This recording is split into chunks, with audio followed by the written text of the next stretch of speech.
मुंबई आणि अंधेरीकरांसाठी एक चांगली बातमी अशी आहे की मे 2025 पर्यंत अंधेरी पूर्व आणि पश्चिमेला जोडणाऱ्या गोखले पुलाचा दुसरा भाग मुंबईकरांसाठी उघडू शकतो। प्राप्त झालेल्या माहिती अनुसार बीएमसी या वर्षी मे पर्यंत अंधेरीच्या गोखले पुलाचा दुसरा भाग उघडू शकतो आणि यासाठी जोरदार तयारी सुरू आहे। हा पूल बनवण्यासाठी सतत काम केले जात आहेत। पुलावर तुम्ही बघू शकतात अजूनही काम सुरू आहे। जे मजूर आहेत ते काम करत आहेत आणि अंधेरी गोखले पूल उघडण्यासाठी प्रथम नियोजित वेळ एप्रिल 2025 होता। नोव्हेंबर 2022 मध्ये गोखले ब्रिज बंद झाला होता। सध्या हा गोखले पूल सुरू झाल्यानंतर अंधेरीकरांना वाहतुकीपासून मोठा दिलासा मिळणार आहे।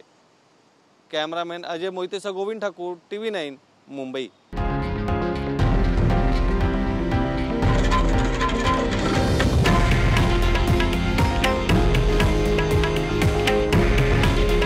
हे आहे देशातील नंबर 1 न्यूज नेटवर्क आणि आपण पाहत आहात TV9 मराठी।